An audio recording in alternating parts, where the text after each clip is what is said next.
Let's call this September 11th, 2023 meeting of the Community Preservation Committee to order.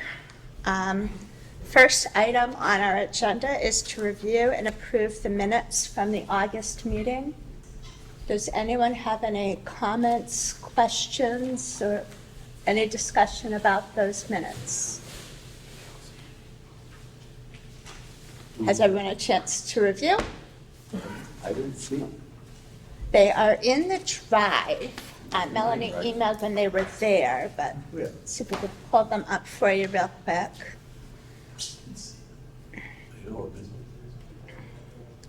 Oh, they're separate from the meeting?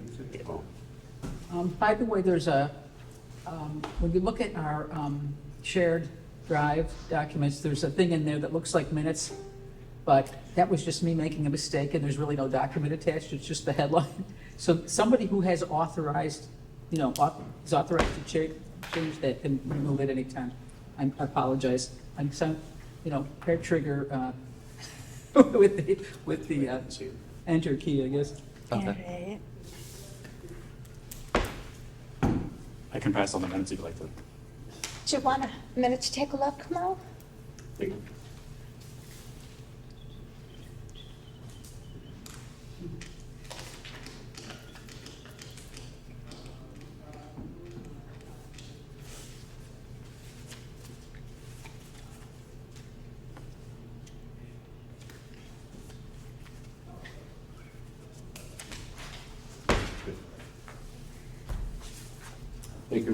All right. So are there any questions or discussion, or would someone like to make a motion to approve minutes? So moved. Second? Second. All in favor of approving the August minutes, please say aye. Aye. Any opposed? All right, we've approved our minutes. Our next, review and sign bills. Chris, do we have any bills to review and sign? We have no bills currently. Good.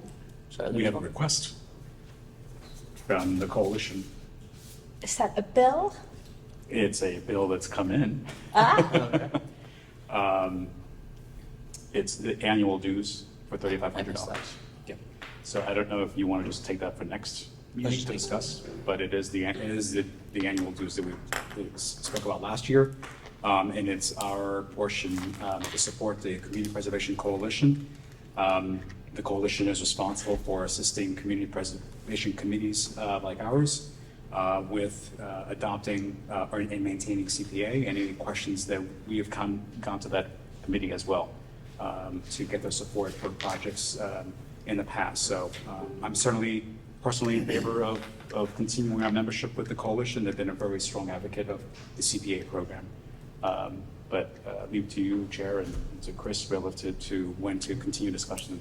would anyone else like to review the invoice and what the coalition offers us with membership? Can't vote on it tonight, though. It's not on the agenda. Yep. Yeah, we'll go on to the next. So if, in the meantime, we'll make sure you all have a copy, and we'll bring that up next time. Okay. All right. The RFQ for CPC support retainer. Chris, you are up. Yes. So I did prepare a draft of the consultant RFQ. So that was out of discussion, looking for staff support. I did upload that just tonight, but so I know the committee members haven't had a chance to look at that. So similarly, I like to, in defense of time tonight anyways, with the workshop, move that to the next meeting. I did also include the example job descriptions that have been provided by other communities. I think there's potentially two ways to go about this, whether it's a third-party consultant or using an actual paid position in town. That would take some more logistics and discussion, obviously, for employment side of things rather than a consultant, which is just a contract position. But I'd like to look into that a little bit further, and at the next meeting I'll have some more updates and we can kind of go through that in a little bit more detail. Where did you put that in the drive so that the members of the committee can find it? So I added that to the meeting folder tonight. Okay. What I'll do is I'll move that to a separate, kind of running, that's probably a good folder for an administrative anyways in the future to, if we ever want to look back at it. So I'll have it in that place and link to it in the next meeting folder. All right. And once you've done that, actually, if you could send me the link, I'll just send it out to everyone and remind them.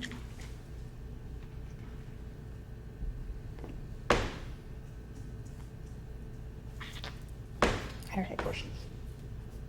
Blazing I speed. have a question. But pardon? I have a question. If Yes. you're okay. So I know you mentioned, Chris, that there's considering possibly this being filling staff instead. How's it going with the current open position for the assistant town planner? So we're still trying to fill the position of the assistant planner position. We were pretty close to finalizing and did provide an offer to one applicant. We're still reviewing with them. It is a competitive process, and they have another organization that they're looking at potentially going to. So as of tonight, I don't have an update. I anticipate we'll likely be re-advertising that position and doing another round. But we'll see how that conversation goes. So if this RFQ evolves to be more of a paid staff position, does that mean that assistant town planner would not be allocated to CPC? So in discussion with the coalition, and I want to dig into this a little bit more, it was the comment, because we were talking about staff support with the coalition, and they had mentioned that like staff time cannot be used through the administrative budget. I want to look at, because a lot of the job descriptions that you'll see that we uploaded are staff positions, so having a better understanding of how that operates and the logistics of that, I'm hoping to have a better grasp of that for the next meeting. That's part of what I wanted to dig into, because it seems that most communities are using a paid position on town staff payroll, but if that's not an allowable expense, then obviously we don't want to go that route. But so I kind of want to reach out to some of the other communities and better understand what their staffing positions are. But Yeah, I think in my perspective, it would be helpful if there was a way to build knowledge within a community to keep that going, right? So that we don't have to keep going to train another person, or find another consultant for a short time, right? So whatever is the best for long-term historic knowledge, right? yeah, and long term, I think certainly having gone through the process 1 full year now, I know the members have gained a lot of experience. I know our staff has gained quite a bit of experience with the process, and I think continuing to build that internal capacity is beneficial. So I think that's a route that I'd like to try and take, is to build the internal staff capacity, and if we supplement with a third-party consultant or a staff position, we'll figure out that route. Okay, thanks.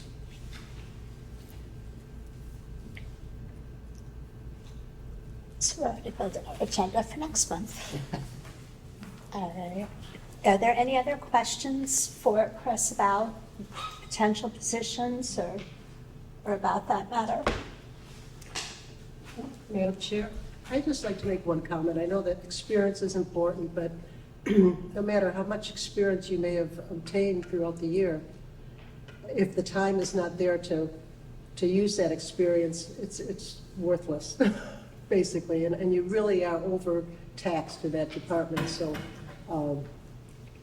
if we can expedite it in any way to get some help in your department to work with us, it'd be great. You've got a lot on your plate all the time. All right.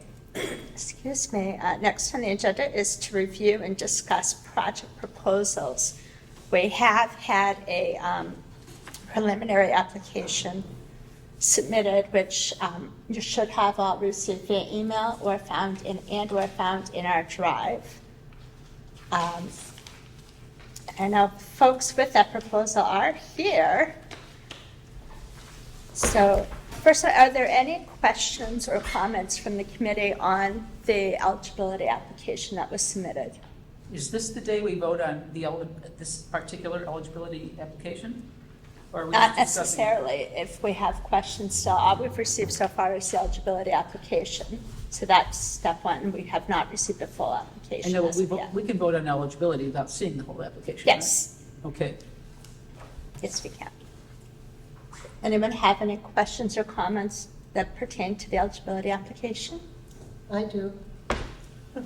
I noticed on the application that it made reference to the historical determination, and to my knowledge, the commission has not officially deemed that a historical asset. I don't anticipate it to be a problem, but it is a process that we have to go through. Okay. So you need to come to the commission and have us actually, see what we're deeming to be historical. From my background in knowing this particular vehicle and the history it has in Shrewsbury, I don't anticipate a problem, but it's a formality we have to go through, so that box probably should have been checked differently. Okay, may I make a comment as well? Yes. I looked into the coalition website, and there are 4, possibly 5 other towns that have done this: Lennox, Oak Bluff, Sharon, and Canton. So there is a precedent for that, and it does seem to be a legitimate project from that Fantastic. standpoint. Now, Jason, you might know better than I. Can we determine eligibility if we don't yet have the formal determination that it's a historic asset? No, that's why we can't vote on it tonight, but we certainly have the time with Start the the conversation. applicants here, right? And we certainly have background that, our historic commission representative has on this, so I think it's worthwhile to continue on with this. I think any of these projects that are gonna come before us, I believe, will evolve to the point where, we'll have eligibility, and then we'll see if they are eligible, we'll ask them to move forward with that full application. But I think it's worthwhile to hear this one out. So I see we have guests here. Would you gentlemen care to speak to your proposal at this time? Please, that'd be great. We have slides if we could. So we have completed all the application, the full application as well, so it'll be available for you after the meeting for your consideration. So I'm Kevin Mizikar, Town Manager. I'll provide a brief overview. With me this evening is Deputy Fire Chief Steph Colby. And Firefighter Joe Milos will provide the presentation. So several months ago, Mrs. Lanian brought this to my attention, that there was this historic fire apparatus, a 1926 American Defense custom-built fire suppression truck that was in the state of Texas and currently in the hands of a former Shrewsbury town resident who had the desire to gift this apparatus back to the town with limited conditions, which we can get into this evening, and for it to be prominently displayed in the community. We find this to be a great opportunity to bring to you for your consideration for CPA funds. We feel it falls directly within the categories for your consideration. We look forward to prompt consideration of this from 2 aspects. One, we have a special town meeting coming up in a few weeks. There's quite a bit of work to be done to this fire apparatus to bring it to a parade quality condition that Firefighter Milos will dive into. We hope to have it in that condition by 2027, which is the town's 300th anniversary. This piece of equipment was in the town's 200th anniversary parade, from my understanding, as a 1-year-old piece of equipment. So it'd be just a wonderful piece to bring back for the 300th. So is there an input or something? Yeah, I think You have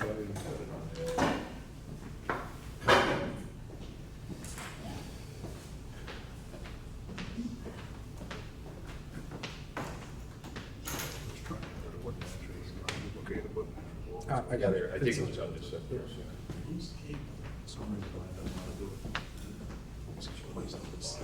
Yep.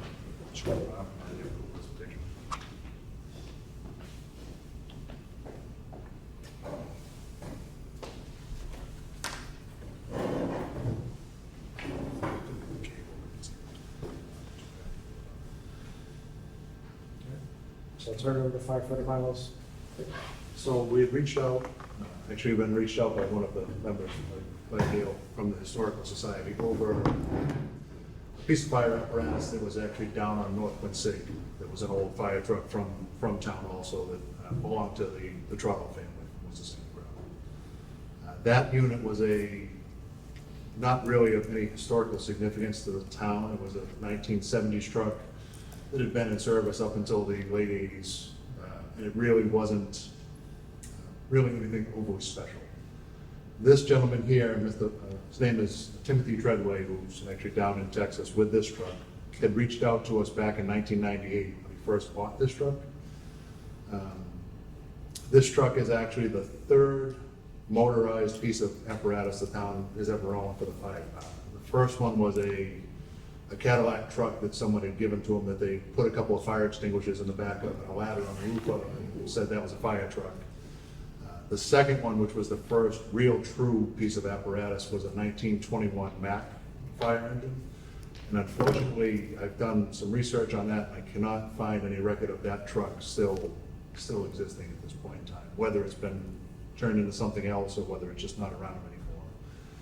And then this truck here, which would be the third truck that the town of Shrewsbury had ever actually been purchased, actually purchased it, you know, I go up to the next slide, which it just came up actually, that's all. This one? Yeah. Yep. So that one right there, the truck was 1926, American LaFrance, Type 65. It was purchased by the town of Shrewsbury and delivered on July 23rd of 1926. At that time, it was in service in town until about 1956. At that point in time, the truck had been sold a few times. First time went to the American Legion Hall in Needham, and it stayed there actually for quite some time. 1973, it shows transfer of sale to a gentleman that's up there, Paul Kaluch is his actual name. Not a whole lot of other history is with it on that. He owned it for a few years. At that point in 1979, it went to a collector in Reno, Nevada, which there is no name listed for. He never registered the truck. Left there and went to a collector up in Colorado who owned the truck up until 1997. This gentleman that now currently owns the truck actually purchased it from him in 1997. It took him a little while to get it down to Texas. He took ownership of the truck in 1998. And at that point in time, he started doing some work to it. The truck had fallen into some pretty good states of disrepair. There were several items wrong with the truck, which he has corrected some of the mechanical issues that had happened with it. The pump unfortunately had water left in it and froze, so it had cracked. He did repair all of that. The pump actually does operate on the truck at this point in time. If you go to the next slide. That was the delivery photo of the truck from American LaFrance in 1926, before it left the factory to be delivered here in town.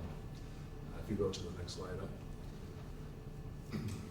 Current conditions of the truck, and this is a full, I've been in contact with the gentleman down there a couple of times now, and he's listed out quite a nice proposal that he sent out. He has the truck, so it runs and drives fairly reliably at this point. Mechanically, it is sound. He has not done any work cosmetically to the truck, which you'll see in a couple of pictures coming up. Right now, he's done some work and he's kind of chased down and found as much of the equipment that is supposed to be on a truck for fire extinguishers, lanterns, all the small bells and whistles that would normally be on the truck. At this point in time, he's kind of tracked down. He does have it currently registered, titled, and insured in the state of Texas. He has a complete spare engine for the truck, which is not in running condition, but it is there for parts. And he also has several different, two different pallets of spare parts that he's actually going to also send to the truck because so these are current pictures of what the truck looks like right now. The first one is there when he actually first got it back together and actually had it pumping water for the first time. Next slide over. This is what he had it actually out, just kind of in front of his house, actually. He said he took these pictures, so that's what it is in for cosmetic condition right now. The lettering that is on the hood has been painted over by, from what we can tell, when it went to the Needham VFW, they painted the truck to cover the Shrewsbury lettering on it. But the lettering for the hood is still somewhat visible under the paint. And you can't really see it, unfortunately, in any of the pictures we have, but the SFD is still on the side tank on the truck, which is still the original lettering from 1926. The next one should be just a little bit more of a close-up of some of the other work. The pump is painted the new color, which is actually a different color, which is the color scheme of how that truck was actually built. And that pump, like I said, had been taken out and completely rebuilt by the gentleman, so it doesn't work. Next slide might work, hopefully. This is actually a video of the truck. Should play, hopefully, if all goes well.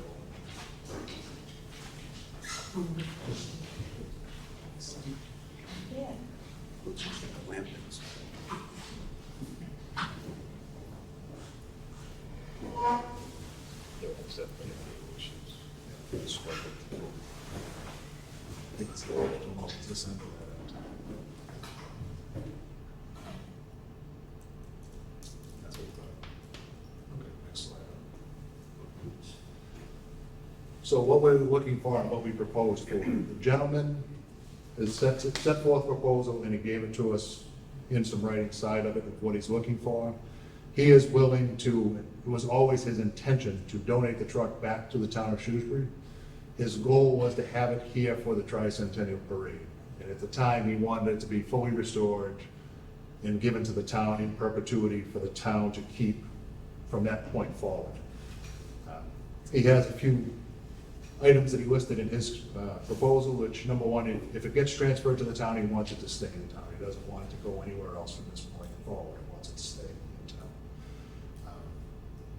What we were looking for with the proposal we put forward, he has done the work to get the truck back to a somewhat mechanically restored point where the truck does drive and run. However, he has not done any of the cosmetics to the truck. So basically, the truck needs to be taken completely apart once it gets here. Fix any spots that has rust. He's gone through the truck. There is no structural damage to the truck anywhere, but it has some, it's 100 years old, so it has some rust and some spots that need to be cleaned up. The truck needs to be basically taken apart, gone through, each part needs to be cleaned, repainted, and put back together. And the truck needs to be re-lettered to the point where it actually has the Shrewsbury Engine 3 back on the hood and all of the lettering back on the back of it, like it was in the delivery photo. He has, that was just one, he has several delivery photos of what the truck looked like, along with the paint scheme of what the truck was, so.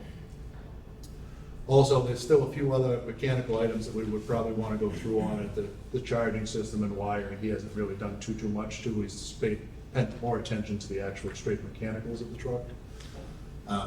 And he has done a lot of the replating. There was stuff, headlights, the light in the front, all the little caps on the side of the pump and stuff were, in the day, nickel plated, which nickel plating doesn't hold up overly well over that amount of time. So we've got to continue finishing off a few other caps and stuff that he needs to cover up.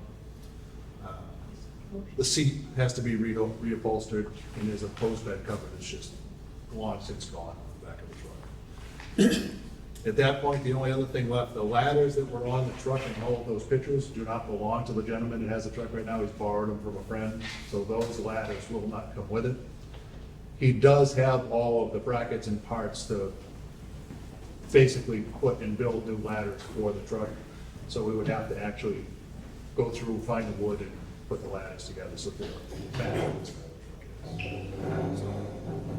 That's basically what we're looking to do with the truck once it does come back to town, if approved by the committee. We did put together a few numbers on what it would cost to ship the truck up from Texas, and that's also included in part of the proposal that's in front of you right now. And that was to ship the truck up in an enclosed vehicle so that there is no more damage or parts missing when the truck gets here from when it leaves town. So I mean, that's a quick rundown of what we were talking about and what the truck is. If you have any questions, please feel free. Talk about what you need to. Thank you. Any members of the committee have questions or comments? Yeah, who was doing the restoration of the truck? That would be a combination of in-house, which would be myself with the fire department, and we would have to, the paintwork and stuff would have to be done by a contractor on the outside, which we would have to bid out like we normally would for a committee But vehicle. it's not genuine in Texas. No.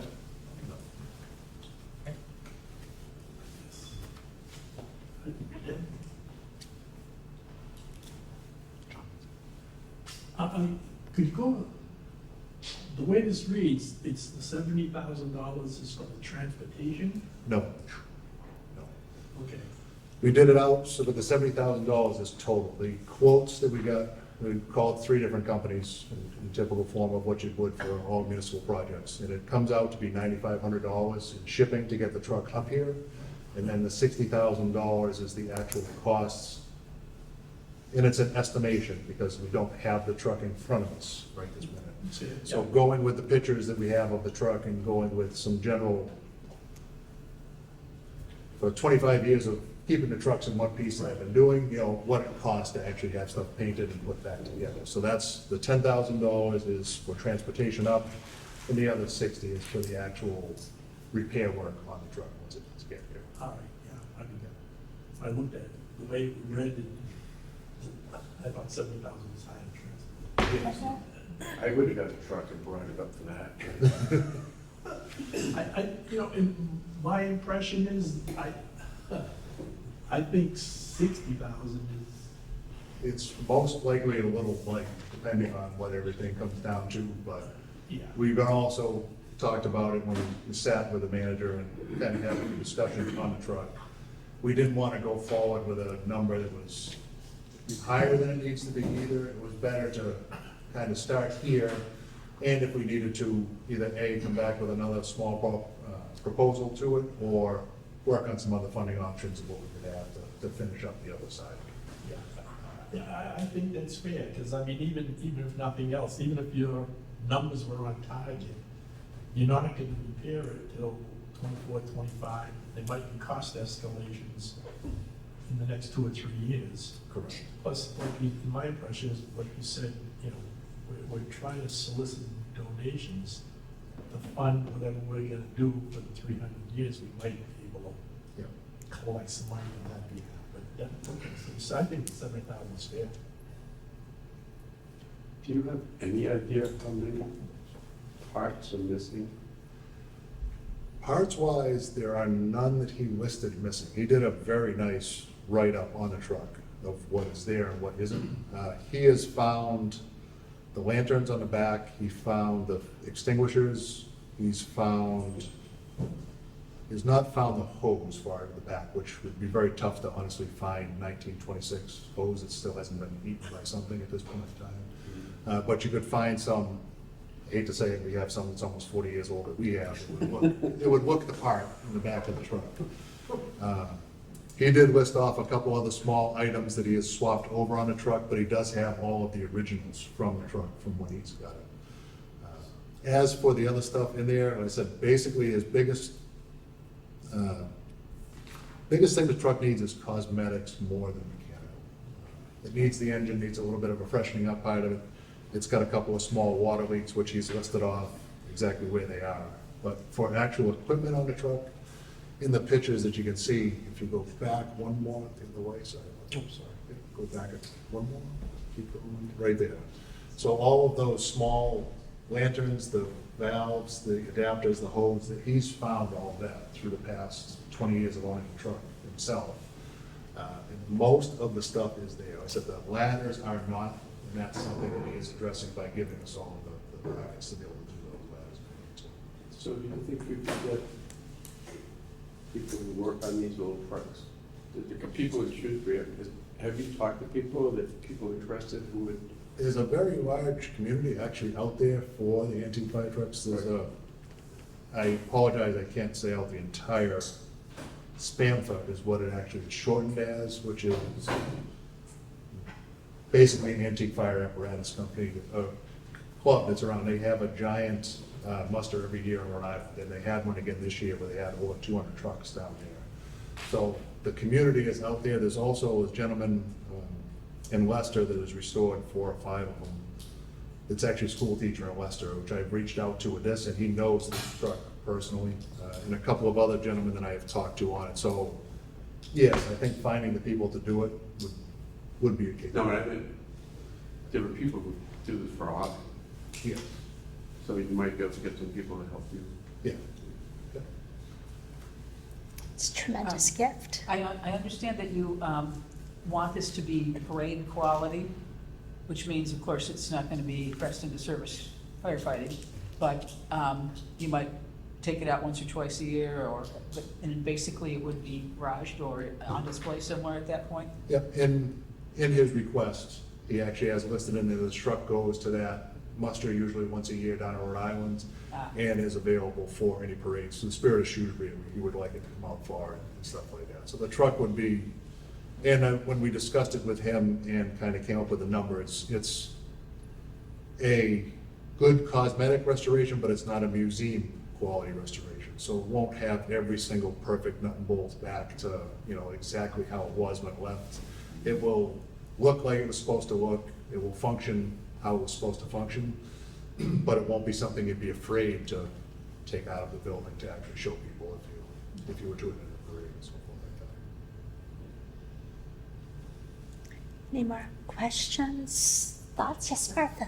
Do you have any thoughts on where it would live in Shrewsbury? We do have 2 different spots that we've talked about on it. The basement of Station 2 down on Route 9. There is a section underneath where the ambulance used to be housed before they grew to the size that they are now, that this truck would fit in and would most likely be down there. That is a dry, climate-controlled section that would keep it out of the weather and out of animals and anything else that you wouldn't want to be able to get into it. So that's where we're tentatively looking for where the truck would live if they come back up in the center. Yes. Joe and I have talked, you answered my question I was going to bring up about the degree of restoration, that it would not be a museum restoration, which I think is realistic. Obviously I'm all excited about this and would love to have a ride on it right away. But I also feel as though it's a wonderful community opportunity to get involvement from outside of the community, or in the community, from the community, as far as fundraising.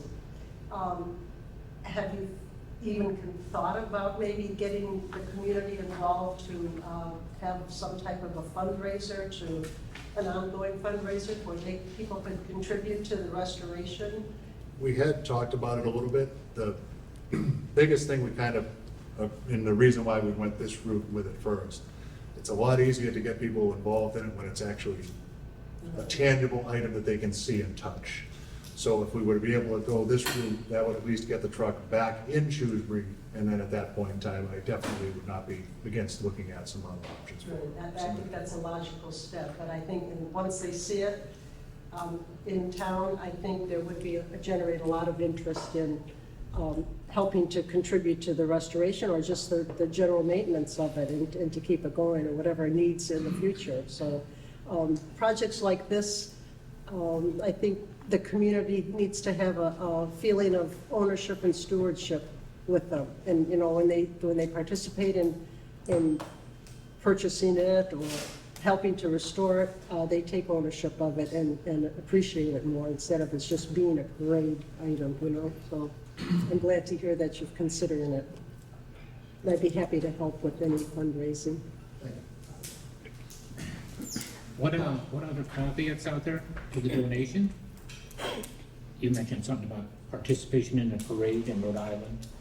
No, the gentleman, when he was talking about donating the truck, the 2 things that he asked were that it makes its appearance down in that show in Rhode Island once a year, and that it's in at least a parade, or it's visible to the town people of Shrewsbury as much as it can be, is what he was looking for. So any public stuff that's going on, if there was an open house at the fire station, if there's the Spirit of Shrewsbury stuff, basically is to make it so that it comes out and the community can actually see, touch, and Okay, but those are the only 2. those are the only ones that he has listed as polite request is what he actually wrote. Very fair requests. Jason, you Yeah, have- I have questions, yes. Would there be any ongoing costs that the town would be looking for CPC to pay for to get the truck down to Rhode Island or to any other, bring it around town for any events? Most of that, I don't think would be a question. I think the only question would be the insurance on the truck, which we cover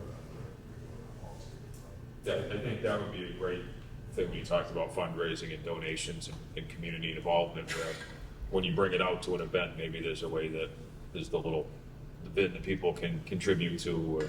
Because like Joe said, once it's here, and that was the discussion we had, was that if you support this project and we're able to get it shipped up and we're able to, the mechanical stuff that does need to be done, and we get it to a certain state where it can be out in parades and stuff, and then people will see it. And even if the $60,000 to go towards the restoration doesn't make it, it gets it started, and then we try to find donations from the community to bring it across the finish line. But I think to have the ongoing expenses, which shouldn't be a lot, honestly, a little bit of maintenance cost, but it's not gonna be out on the road every day, so it wouldn't be a significant cost. And to be honest, it's a much simpler truck than the ones they are with. There's, Can you still get tires for those? you can, yes, there's a couple of different companies. The deputy actually just bought 4 for his 1920 Cleveland, so that, trust me, the companies are out there. There is a lead, it took 2 years to get them. A little bit of a lead time. Do they fit this truck? No, not exactly this one. A little smaller, but no, there are, like Joe said, there's a lot of people that they're still interested in. You certainly can't just go to Napa and pick up the parts, so, but fortunately Joe's worked on cars and trucks his whole life, and has had MT cars and has a lot of connections with people and knows how to source different parts and stuff. So. Jason, did you have Yeah, a but further to that. question? So I think from a process perspective, I think that obviously we have to follow what CPC has laid out, right, in terms of the preservation designation. Are you free now to comment on that part of it? I mean, to say like what's needed in order to get that determination? Any provenance information? Do you need Actually, pictures? Do you see it in person? Absolutely, everything that they presented would be sufficient. I don't think we would have to see the actual vehicle, because there's enough documentation and provenance that could justify its contribution to the town, and it's the historic nature of the vehicle and its use, so I don't, but the issue is that I'm not sure we're having another meeting this month. So it may not be until the beginning of October. Could it? So you're the chair? No, You're the I'm chair. not sure. What? Did you ask the chair? Well, she's trying to, there wasn't a quorum for this month's meeting, so she's trying to reschedule for either the 14th or the 21st. Okay. So if that's the case, then we could certainly,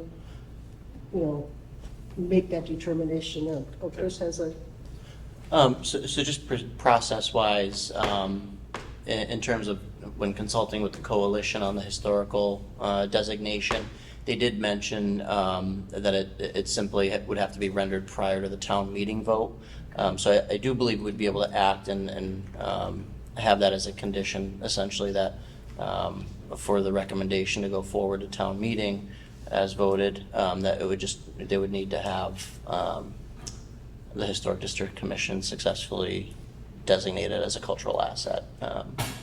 so it doesn't, you don't need it for eligibility? No, I don't believe we need it for eligibility. And that's not a problem.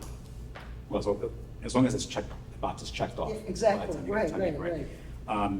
Further to that, sounds like you talked to the coalition. Did they advise about focusing on acquisition? Yeah, As so, opposed to because you don't know what you actually need to get restored. It's better to just have it here, acquire it first, then figure out, with a longer time frame and other conditions that are applicable to preservation. yeah, so it would be split. They did recommend a budget to be split between the acquisition costs and the restoration costs, which I think have been discussed tonight and illustrated. So that was the the 9,500 for the acquisition. And that acquisition is, the transportation costs are eligible for acquisition. The restoration costs would then be the separate. Just to be clear, the coalition said the transportation is clear. Yes. Cool. Okay. So it sounds to me that So it should be revised. it does sound that we could, pending historic determination, we could conditionally approve eligibility or not tonight. But obviously we don't have the full application yet, so we can't take the second step, but we could take step one. So we do have the full application, the funding application and eligibility application were provided. I believe it was uploaded this morning, so. This morning isn't Yep. enough time for the, we try to work nimbly, but not that fast.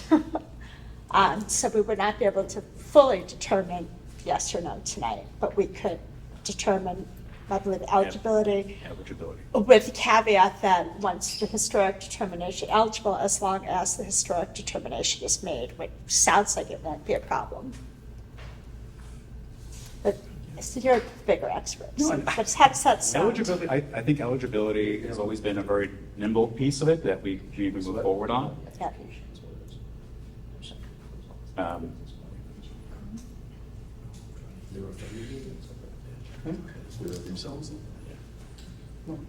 We have a request to speak up so that those of us on the end can hear. We believe we can vote on, we can entertain a motion about eligibility only, eligibility with caveat that it's eligible assuming the historic designation will be made. We do not have the full, it sounds like perhaps this morning, the full application was uploaded, but obviously most of us have not seen that yet. So we can't vote on that yet, but we could at least entertain a motion for, is his project eligible to move forward? That sound like what everyone else heard and believes? I guess But- my question Yes. then becomes, they basically say they would like to vote on it at the October 16th meeting. We can only move as fast as the information that we get when we get it. True. So I guess you said the full application was uploaded sometime today. Would it be prudent to even consider having a meeting before our next October meeting to vote on it? I guess is my point. If we've got we've got the information by the 15th of October, of September, or the 20th of September, I don't see why we couldn't have a meeting to vote on it. What does the rest of the earlier, committee that's all. feel? Can we I mean, I squeeze in a don't know, meeting? maybe If we, Kevin can help us out if we wait till October 3rd from a timeline standpoint. Is that sufficient? Because, the selectmen are looking at the warrant tomorrow, aren't they? Draft warrant, so they'll sign the warrant on the 26th of September. Okay, so they'll sign up on what they would consider the final warrant the 26th. So then, after the 26th, does it become too late if we vote on it the 3rd? Well, there could be a warrant article subject to that. Yeah, okay, that's fair. I think, it would be better if the committee voted in advance, but, technically, the board could sign a warrant with a warrant article subject to the recommendation of the CBC. Yeah, okay.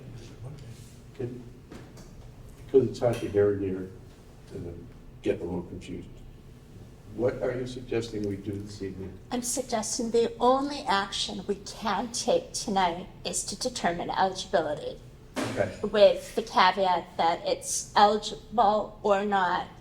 If we vote yes, it's eligible if the historic determination is made, or once it's By the made, historical historical. committee? Yes. Okay.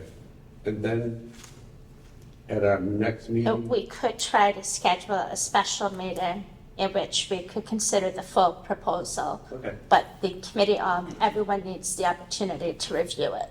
Okay. I'm fine. That makes sense. Yeah, it makes sense, but I want to make sure that, is the application that's in the drive that we've not seen tonight, but is it for just the acquisition, or is it for acquisition and rehabilitation? It's for acquisition and rehabilitation. So, can I clarify? So there is no acquisition, right? The vehicle's being gifted to the town. So then there's $9,500 transportation cost estimate, which Mr. McGoldrick is referencing as the acquisition. And then there's the $60,000 budget, $60,500 budget for restoration.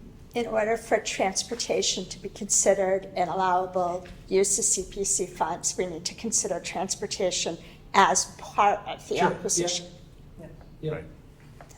So I would go forward with what the coalition advised, which is a separation of the line items. One is for acquisition, which is the 9,500, and then a second proposal for the rehabilitation.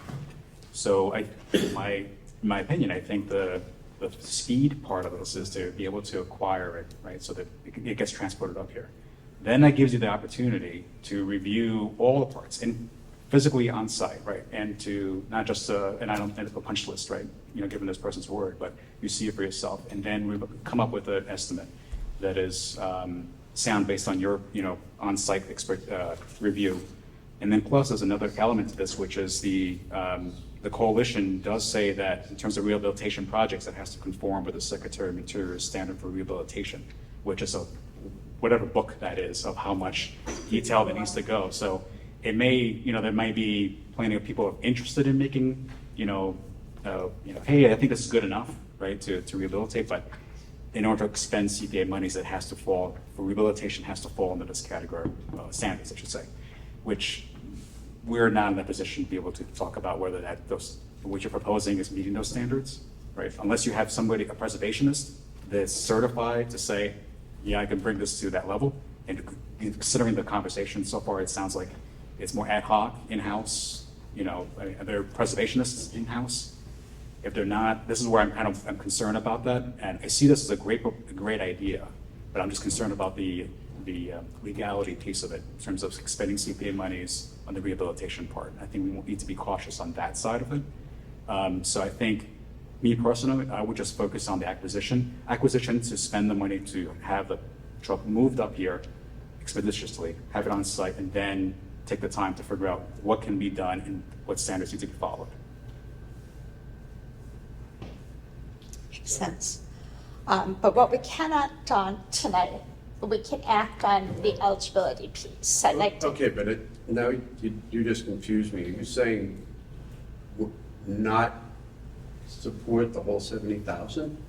Correct. What Jason is suggesting is that in order to be sure that we're compliant with the CPC statutes, that we might need the full application broken into one part for acquisition, the transportation to get it here, Right.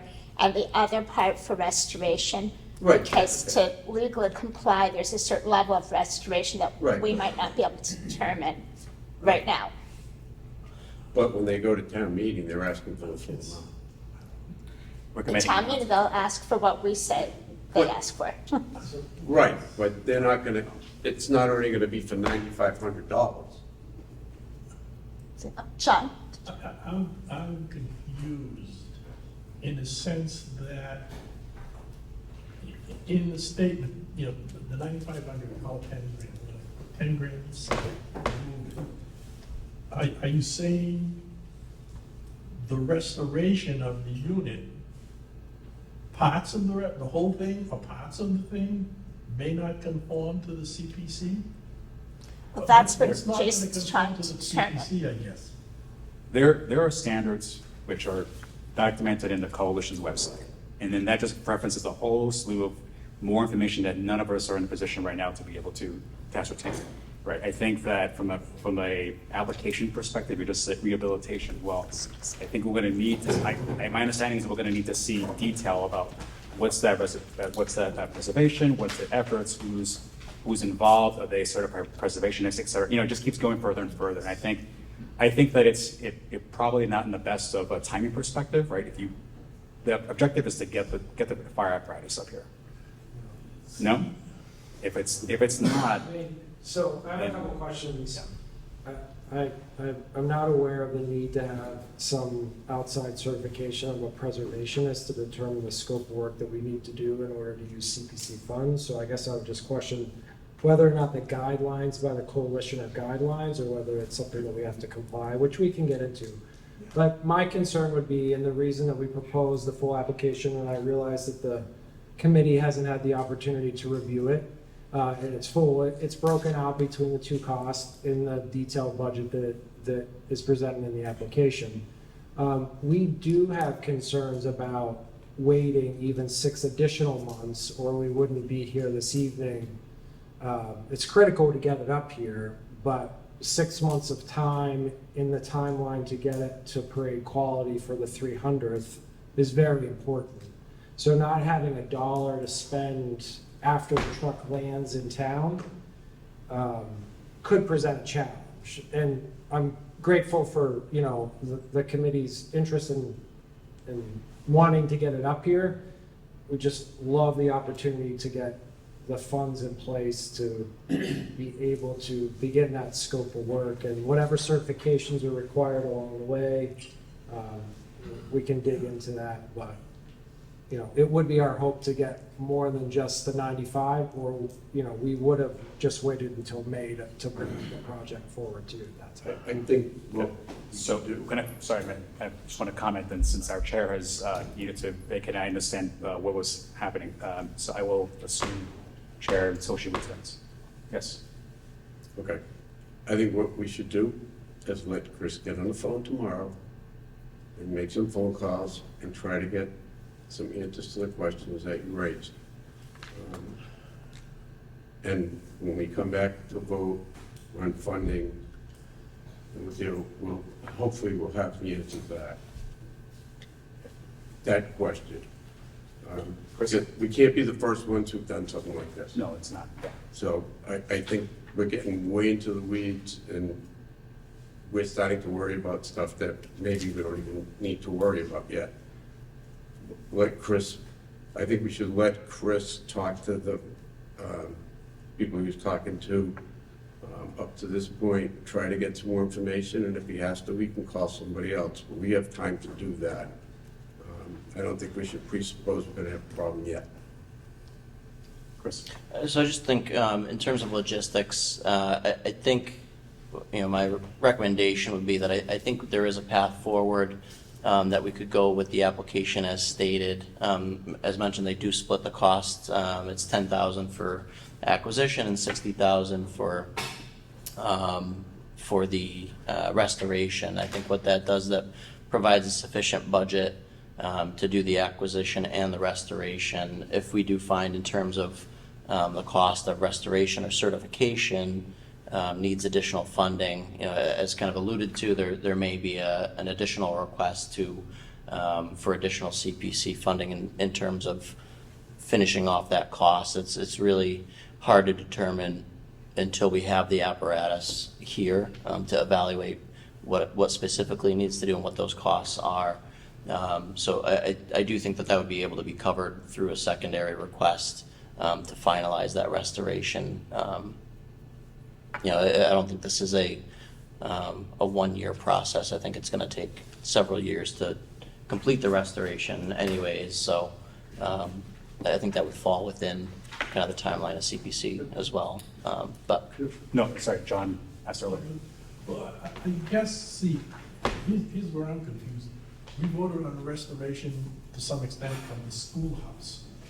And I don't think we got into excruciating detail as to what's eligible and what's not eligible in the schoolhouse. It's a restoration of an object. Here, you're restoring the fire truck to its original state, meaning, you're saying you want to go back to CPC and look it up. I don't think the CPC is going to say you can fix the headlights, but you can't fix the taillights. I mean, what are they gonna come up with that says you can't fix part of the vehicle? I guess that's what I'm thinking. Yeah, John, so let me just explain, and now that our chair is back out. Sorry. Do you, Jen? My response to that is that, correction, the schoolhouse was a preservation. I'm sorry, what's my check? Okay, yes, that was a preservation checkbox, which means protect personal or real property from injury, harm, or destruction. We have not had a rehabilitation or restoration project, which that one specifically says it has to conform to standards for rehabilitation of historic property. So we have not had that. We have not had a project that checks this box. Federal must have federal standards for rehabilitation of historic properties. So there's rules we have not gone through yet. We don't have the expertise at present to understand what does that mean to do this kind of work. So we have not, this CPC has not reached that point ever yet. So that's why I'm looking to be cautious about it. I understand that there's the full effort here. I get it, but I think that, I think at this point, perhaps we should just see the information that has been presented, which we haven't seen yet. Let's just take a look at the document after this meeting. And in my opinion, Madam Chair, that we should have a separate meeting added just for reviewing this project and the documentation that's been provided. And allowing and any additional information that Chris has, and when talking to the coalition. So my apologies for bolting out in the middle of the conversation. I wish the Shrewsbury Fire Department were in Springfield right now, where Springfield College is flooding, sewage is filling the dormitories, and Springfield College Public Safety said they can't help. Anyway, in the interest of time, because we've got a room full of people that came here for a workshop, and we want to make sure we give you that, what we can act on tonight is eligibility. And then we will look at the proposal. We have the ability, when we consider the full proposal, to fund all of it or some of it. And we could certainly, we'll schedule another meeting and we'll give you questions. Stay for the workshop, we can work on that. But at this time, I would suggest that I'd like to hear a motion to determine eligibility of this. I will make a motion. I move that we approve the eligibility for the project to restore the 1926 American LaFrance fire engine with the caveat that they obtain the appropriate historical certification. A second? All in favor of the motion as stated? Aye. I don't think that motion. I got a question. She talked about preserving the thing. She didn't talk about transporting it. She's making a motion to preserve it. She's making a motion to say that this project is eligible for full consideration. That's all. Whether or not this project is eligible to move forward to have the full application considered. Then we'll determine the merits of the full application. Okay. That's okay. Yeah. All right. So eligibility, all in favor, please say aye. Aye. Aye. Those opposed? Project is eligible to move forward to the next step. Thank you for your time. Thank you for the project and thoroughness. Apologize for the delay. At this point, it is our hope to have a workshop for the rest of you here to work with you on how to apply, what to apply, and I'm going to ask my esteemed vice chair to please give you an overview of what this workshop is. And at that time, our intent, once she's done that, our intent is that this to be informal, that we can talk to you, sit with you, and at that time, after he's done, we will adjourn the formal portion of the meeting, and we'll just talk and work with you as best we can. But that way, anyone at home that might be interested who couldn't come out, we'll have the overview as well. So take it away. Thank you very much. Just logistically, do we have some printouts to hand out, or just put on the screen? We can put it on the screen. Okay. All right. So, We are ending the recording for this section now, are we? I'd like to record Jason's overview, and then and Thank you. adjourn the public portion. All right, so we're gonna, folks, you may want to reseat after, this is gonna be on screen here, so you may want a better position to do that. So if you want to move now, do so. So I want to thank everybody for coming to the application process. Apologies that we're running later. Certainly, best intentions to get started at 7, and as you heard, we have a very exciting project that's come before the committee. So, you could expect that the committee would be looking at your potential projects as well to say, is it eligible? And then if it is, then it will move forward to the application process. And that's where we're here just to show you, talk about the application process in its entirety. So I won't drain every single thing that's going to be on the PPT or the PDF that's here on screen there, but I just wanted to be able to just walk through this process and then give you more of the time to talk about your particular projects or whatever you'd like to ask. Okay. So our application process is on the website, the Community Preservation website, and if you come down, Chris. There'll be opening statements from our chair talking about the process and introduction to the coalition, to our plan. I want to say that the application process is really about spending CPA monies. CPA monies are we have a plan about how we see spending those monies. So the community preservation plan is your first document you really want to be looking at to say, what is even in the mindset of the committee to how these monies should be spent? And the CP plan was put together by our committee going to the community and hearing what are the community preservation needs. And we've done that now 2 years now, collecting those needs. And so that document really is very important to understand what are we considering. And also, quite frankly, what is eligible. So there is a page in that in the community preservation plan, and I'm just going to show up a chart, but you can't read it from here, obviously, but it is an allowable use spending chart that the Community Preservation Act has given us, and that's why I was harping on it in our prior discussion. It's really our legal document to say how you can spend CPA monies. Okay, so next page, please. Okay, so decision guide. Actually, we zoom a little bit. Yeah, thank you. Okay, so what is the committee really looking at? We're looking for, firstly, you have complete applications, right? So that's certainly helpful, right, for us to entertain. We first start off with an eligibility check. Is your project even eligible, period? And we're gonna really rely on the legalese of what CPA allows us to spend money on to determine that. And we won't go into an eligibility state to say, is it a priority? So you may have a really great idea, but maybe there's so make it up 20 parks and you have an idea for one more park and next door to an existing park. Is it really a priority, as an example? Or is it something very unique that we haven't filled that gap from a community preservation need in our community? So that's where the priority piece will come into the later down the stage when we say, should this one be funded? But at this stage, for eligibility, we're just saying, hey, just on its merit, is it eligible by CPA standards? Okay. After the eligibility check, we'll do a project completion. So you have everything in line. So like, are you working with on your own, or are you working with the town committee, especially if it's a department, if it's town owned?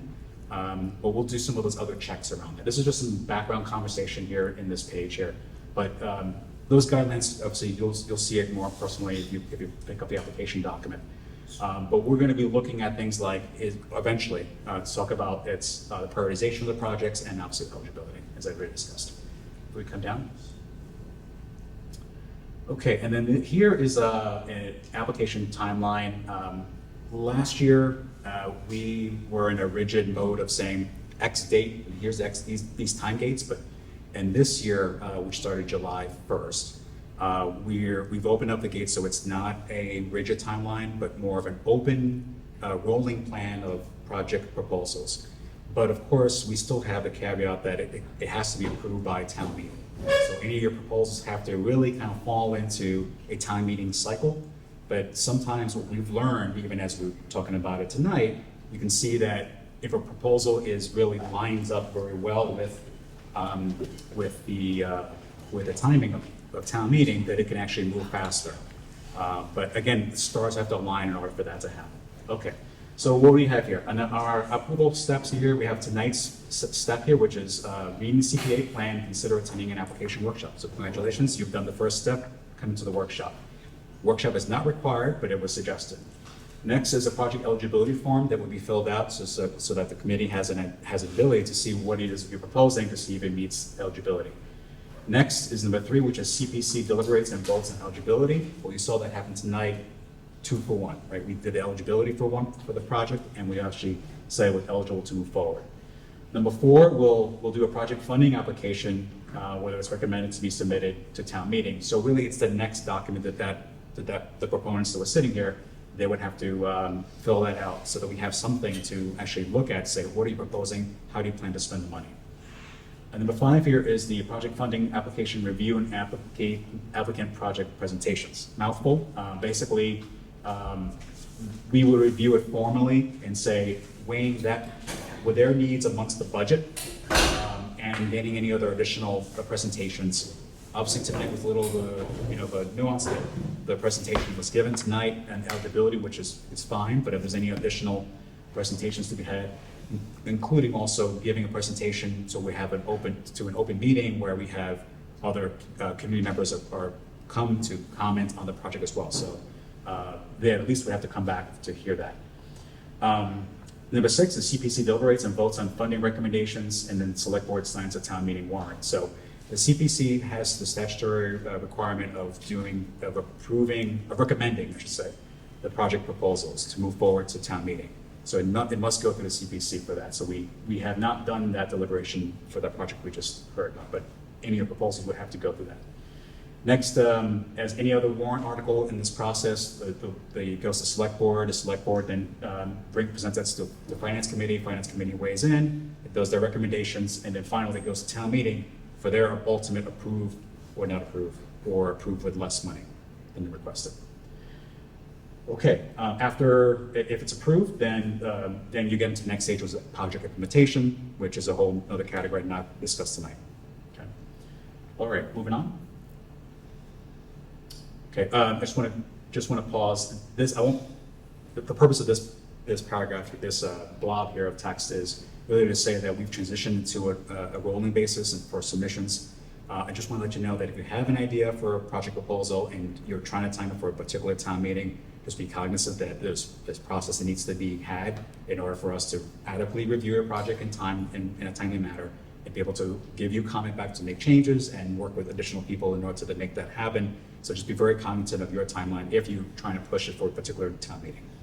If you're here tonight with an idea like, hey, I just have an idea and I don't know where to go, like that's fine. You don't have to have a particular town meeting in mind.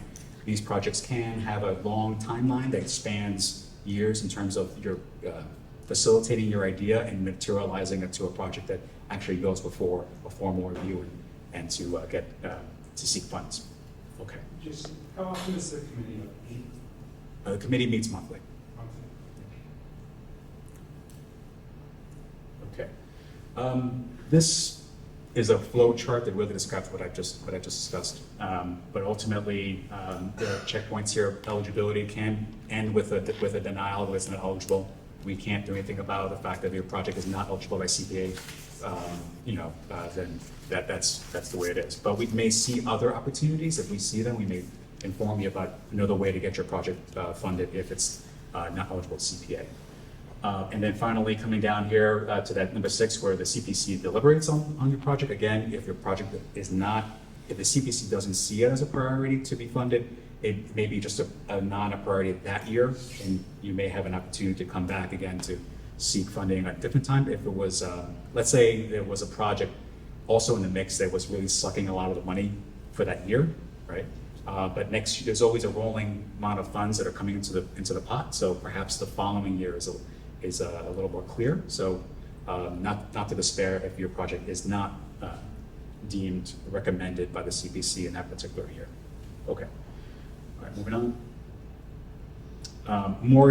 More text about the process flow, but if you get to this point here, I just want to call out there are links to documentation, further documentation that will be useful to you. So if you're sitting here tonight with an idea about an affordable housing building, You may want to look at the housing production plan, or if you have an idea about how can we get more recreation in our community, you want to look at the open space and recreation plan, or the master plan, or the strategic plan that the select board has also published as well in terms of those background information. But just know that if you have something in mind, particularly, there's other reference points to be had. I think we're good with the steps. All right. So what does this form look like? So the first one here is eligibility application. It's a 2-pager. It's really intended just to get the very basics about your project. What we're asking for is just, who's the applicant, right? If it's you, then who are your co-applicants? So if it's particular, if the project is on town-owned land, the town has to sign on board as a co-applicant. So whatever that, if it's a recreation particularly, then you have to have the appropriate department on that. So maybe Parks and Recreation, Parks and Cemetery, I should say, or the like. Okay. The CPC can help you identify who that department is, so that you can communicate with them if you don't already have that knowledge. If the project happens to be historic preservation for historical asset, it needs to go before the Historic Commission in order to make a determination if it really already is not listed on the historic list of historic items from the state register or the federal register. So if it's a local thing, like you heard tonight, you heard about this fire apparatus, fire engine. That didn't have any historic designation at the federal or state level. So the local historic preservation, historic commission, Gail Zanian, as a member of that commission, they would have to make that determination in order to expend CPA monies on there for that project. Here, we also have the check boxes that correspond to this chart, which you can get from the community preservation plan to say, what is it you're seeking to do? So there are very specific details here to say, like if it's recreation land and it's being acquired, it is allowed, that's why there's a checkbox eligible to be checked here, but you cannot create historic preservation because the asset hasn't been old enough in order to be able to be, you can't create historic preservation, it needs to age naturally, okay? So that's that part. We are looking for an estimate of a budget, but we don't get into the budget details at this point here. We're just looking for that high level number.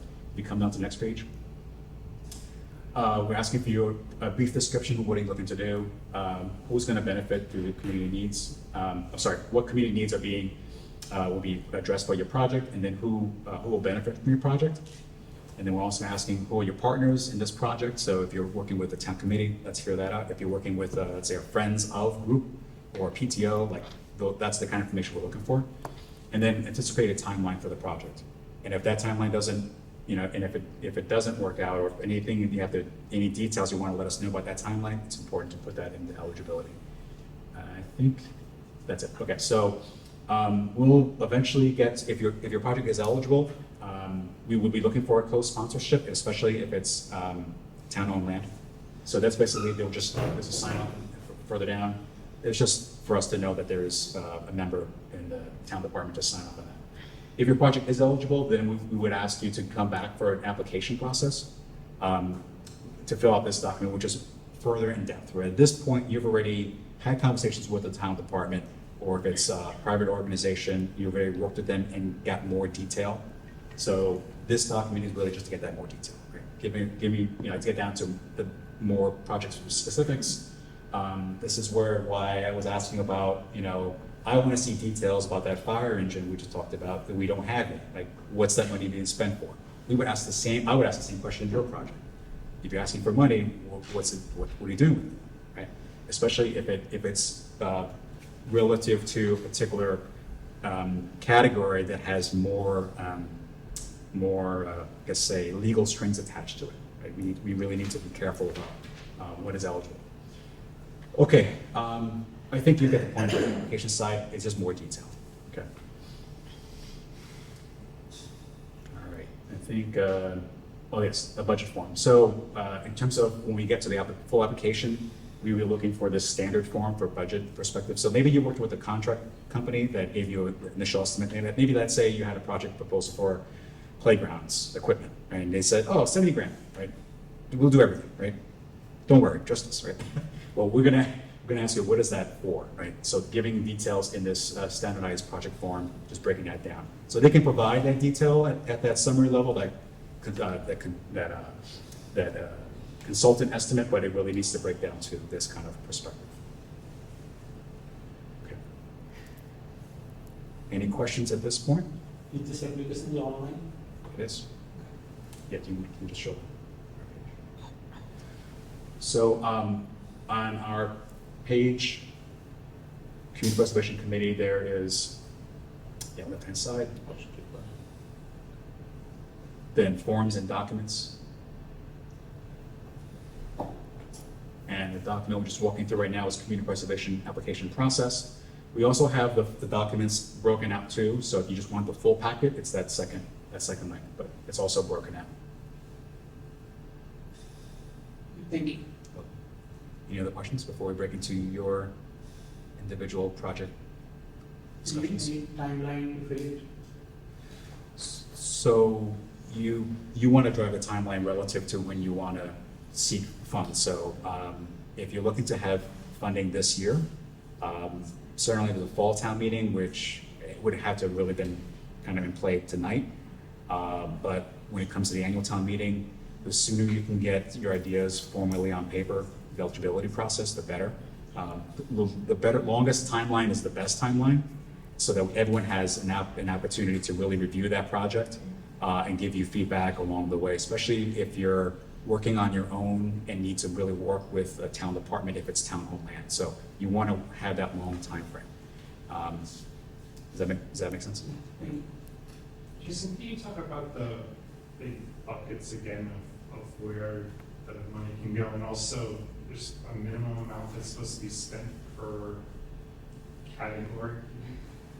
Sure. I think if we go to the plans, the slot plans.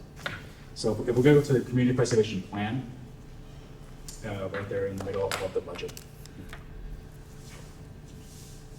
I think let's just go down to this page, which is probably way up front. I think, oh, 6.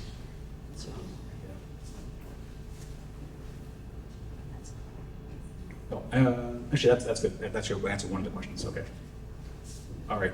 So the CPC needs to either spend or reserve 10% for the 3 categories. And for purposes of how the CPA was written, they lumped together open space and recreation as one financial bucket. So 10% minimum of allocation or spend of that year's monies towards that bucket, historic preservation and community housing. So those are just minimums. So there were no projects proposed, no projects recommended to reach that 10%. The committee will just say 10% allocation towards that reserve. Does that answer your question? Okay. Okay. Okay, and then in terms of what's eligible, I think it's the next section. Yes, there is. So it's at page 10 of the PDF. Okay, so here you're eligible for open space, historic resources, recreation land, and community housing. And the intersection where you see the yeses, or unless there's actual comments next to that, is whether you could, it's either acquisition, creation, preservation, support, or rehabilitation and restoration. So just to point out my point about Cobb's conversation about the fire apparatus is here. If you just scroll this a little bit, yeah. Rehabilitation and restoration says make capital improvements or extraordinary repairs to make assets functional for intended use, including improvements to comply with federal, state, or local buildings, access codes, or federal standards for rehabilitation of historic properties. And then there's further in the historic section, which we won't go to now, but in the historic section, it goes into more detail about complying with standards of the Department of Interior relative to rehabilitation and restoration. So we have not had a project in that space yet. So we've only had the preservation side. The preserve doesn't have any of those caveats. Preserving was to protect it from further harm. So we approved the HVAC, we recommended to town meeting the HVAC installation at the 1830s building because it was for the purposes of preservation, which didn't come with that caveat of having a Department of Interior standards. Okay. Does that answer? Well, yeah, thank you. And one more question, I noticed that there's the Shrewsbury Open Space and Rec Plan from 2020. Do the other three buckets also have master plans associated with them, or just the open space and recreation? So, actually, the community. When you look in this document, you'll see town reports and plans that each working group cited and studied in making recommendations and in creating the community preservation plan. So there are a number of master plans, smaller studies, longer studies, but that's all in that document. Yeah, we do reference that. So an example, like for the community housing, there is a housing production plan, which is updated in about 2 years, right? And then you reference already the open space and recreation plan. Historic preservation has not, the Historic Commission has not reached a point yet to create a historic plan, but as you say, Gail, right? In process, right? In which that potentially, I think, could also be funded by CPA. What's that? I think it could be funded by CPA as well, so that might be an opportunity for Yes, it another project. Haven't gotten to that point yet. Okay. Does that answer your question? Thank you. And then obviously there's a strategic plan, right, vision for the whole town, and that will touch upon all these points and more. But I want to just be clear that Community Preservation Committee is bound to follow its Community Preservation Plan. So the plan, we update it on an annual basis, and we use all those other inputs as feeders into the CP plan. Right, but if we want to partner, right, with somebody, it's good to know what their plan is so we know how to partner with them. Totally agree. Totally agree. And that's, if I may, that's where, coordinating with the planning department early, depending upon the project, we're more than happy to act as liaison and put you in touch with, whatever departments are relevant to co-sponsor or any other organizations. That's very much what we do, is help to kind of point you in the right direction, and it may be that the planning department could co-sponsor depending upon the project. So we're happy to kind of, even if it's very conceptual, we're always happy to have those conversations. Any other questions? Good? So do we feel like we've given the overview, and we're happy to talk with you informally, answer any questions. Before we start that, if we've concluded the formal portion of the meeting, do I have a motion to adjourn? Someone. What, John? Make one comment about the 10%. In terms of, maybe you do understand it, John. In terms of 10%, that's a minimum that has to be spent. So if you come in with a project that's greater than that, then we would, if we accept it, we would pull from the 65%. That's the general amount. So you're not limited to the 10%. Good That's point. what I thought you were concerned about. That was my intent.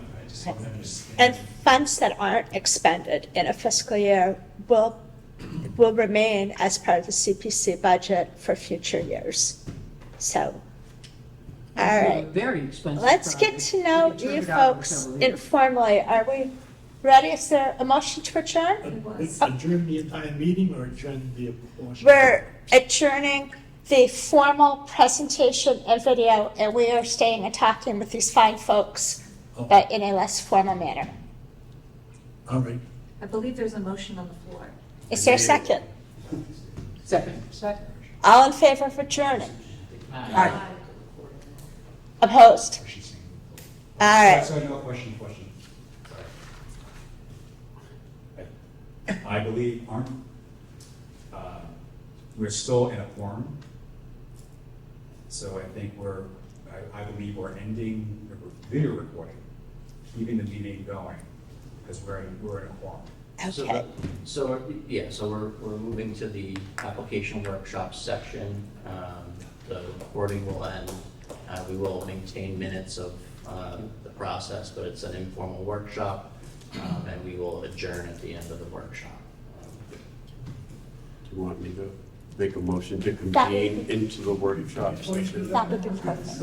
Okay, so moved. John, yes? I'd just like to make one comment that I wanted to get out of the regular meeting. We don't need to discuss any information tonight. The projects that were approved at the last town meeting, I guess at some point, like to get an update as to where we stand on those projects. Yes. Are they started? Are they done? What's going on with the projects? You know, or do we just toss them over the wall and we don't worry about it anymore No. once they've been approved? There will be updates coming. We can look back at their applications, what their timelines were.